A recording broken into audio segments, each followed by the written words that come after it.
Imagine, tu es dans un embouteillage, il y a plein de voitures qui te coupent la route, tu ressens de la colère, tes mains se crispent sur le volant, mais au fond, pourquoi? À quoi ça sert de ressentir ça? Est-ce que c'est juste pour nous embêter ou est-ce qu'il y a une réelle utilité? Déjà, une émotion, c'est une réaction de ton corps et de ton esprit face à un stimuli. Ça mélange trois choses, des changements physiologiques, des pensées et des comportements. Et les stimuli, eux, ils peuvent être externes, donc auditifs, visuels, gustatifs, olfactifs ou kinesthésiques, ou alors internes, comme des douleurs, des sensations corporelles, ou même des pensées ou des souvenirs. Et ces informations-là, elles vont être envoyées à ton cerveau et lui, il va les interpréter. Et c'est là que ça devient intéressant parce que cette interprétation-là, elle n'est pas du tout neutre. Elle est basée sur ton vécu passé, tes apprentissages et tes croyances. Et du coup, si quand tu étais petit, tu t'es fait attaquer par un chien, bah aujourd'hui, la vue d'un petit caniche ne va pas générer chez toi la même émotion que chez un amoureux des chiens, par exemple. Donc si on résume, une émotion se construit en 4 étapes. Un stimulus, une interprétation du cerveau qui se demande « est-ce que c'est dangereux ?»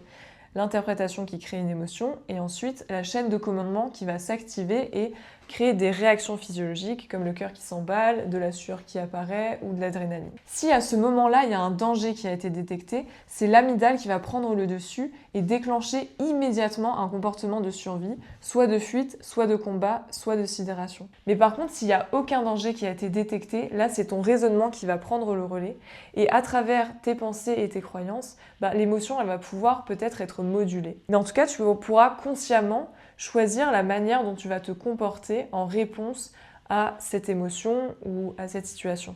On a vu que les pensées, elles peuvent créer des émotions, mais elles peuvent aussi les entretenir. Donc par exemple, dans ce bouchon, si on est énervé et qu'on ne fait que ruminer là-dessus, on va entretenir notre émotion de colère. Donc si tu tournes en boucle sur ton problème, ça va augmenter ton taux de cortisol, l'hormone du stress, mais si tu as des pensées positives, ça va favoriser la sérotonine, donc l'apaisement. Et si tu penses à une réussite future, tu vas même peut-être libérer de la dopamine et du coup peut-être ressentir de la joie. Une émotion, ça dure entre 2 et 3 minutes. Si elle dure au-delà, ça veut dire que tes pensées entretiennent cette émotion et elles la réactivent. Mais ce qui est intéressant, et c'est le truc le moins facile à faire, mais ça veut dire aussi qu'au-delà des 2 à 3 minutes, c'est à toi de choisir si tu veux que l'émotion elle s'arrête ou si tu veux qu'elle recommence. Bien sûr, dans les cas de psychotrauma, c'est pas juste une question de pensée, c'est vraiment le système nerveux qui n'arrive pas à redescendre seul, et dans ce cas-là, la durée, elle s'allonge naturellement. Selon le psychologue Paul Ekman, on a des émotions qui sont universelles et innées. Donc qu'on soit à Paris ou au fin fond de l'Amazonie, ce sont les mêmes et on a les mêmes expressions faciales. Là, je vais aborder un point très important. Selon certains chercheurs, comme Lisa Feldman-Barrett, la culture influence nos émotions. Je vais te donner un exemple. Il y a une tribu en Papouasie-Nouvelle-Guinée qui ont un rituel, c'est de manger leurs morts pour leur rendre hommage. Donc c'est vraiment un symbole d'amour, de lien, de continuité et ça génère chez eux de la joie.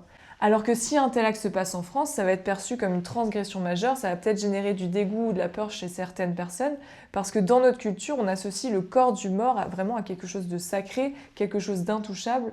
Donc on voit de par ces deux exemples que selon les cultures, les émotions sont vraiment influencées par elles. Alors maintenant, allons regarder la fonction de chaque émotion. La joie, elle apparaît quand un besoin est satisfait ou qu'un lien social est sécurisé. Elle va permettre de renforcer les comportements bénéfiques, de favoriser l'exploration et aussi de consolider les liens sociaux.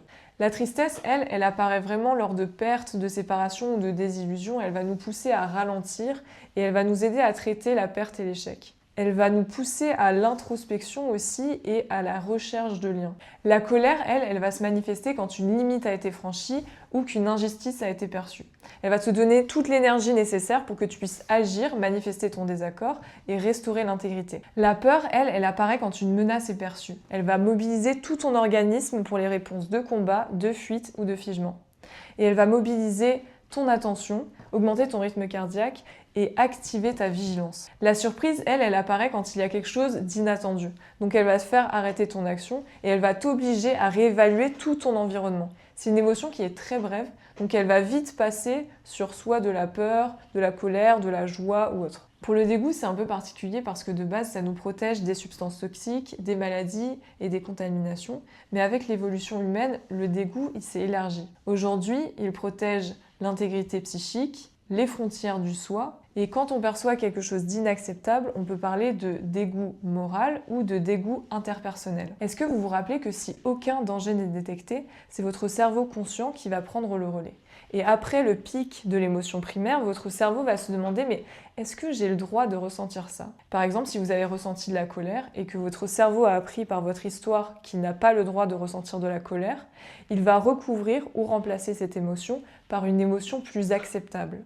Lorsque l'émotion primaire est passée, vous pouvez percevoir la situation à travers le jugement social, votre éducation et porter un jugement sur vous-même, ce qui peut faire émerger une émotion de culpabilité et de honte. Cette émotion qui vient recouvrir ou remplacer l'émotion primaire, ça s'appelle une émotion secondaire. Et du coup, le sentiment dans tout ça. Contrairement à une émotion qui est brève, le sentiment, lui, il est vraiment profond et durable.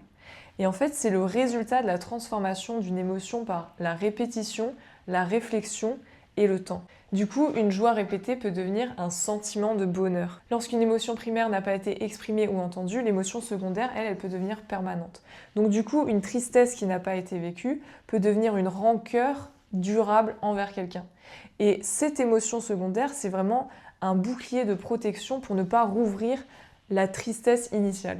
Et du coup, à ce moment-là, il y a peut-être un sentiment de mépris envers cette personne qui va s'installer. Avec tout ce qu'on vient de voir, on peut peut-être se dire que les émotions, c'est un peu comme des boussoles finalement. Elles nous permettent de prendre conscience de notre état, de naviguer dans nos relations et même de faire des choix. Du coup, la prochaine fois que vous ressentez une émotion monter, ne la rejetez pas et essayez de comprendre quel message elle a pour vous. Et je vais te proposer un outil qui s'appelle les 5 pourquoi et qui vont vraiment te permettre d'aller chercher profondément pourquoi tu ressens cette émotion. Cet outil, tu peux vraiment l'utiliser quand ta réaction émotionnelle est vraiment disproportionnée par rapport à la situation.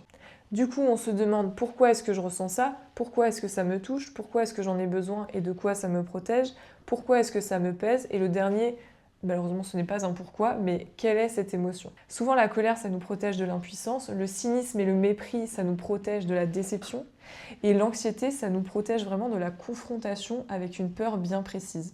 Et voilà, c'est la fin de la vidéo. J'espère que tu auras appris plein de nouvelles informations sur les émotions. En tout cas, moi, j'ai adoré faire cette vidéo. Et n'hésite pas à t'abonner si tu as envie de découvrir plein d'autres vidéos.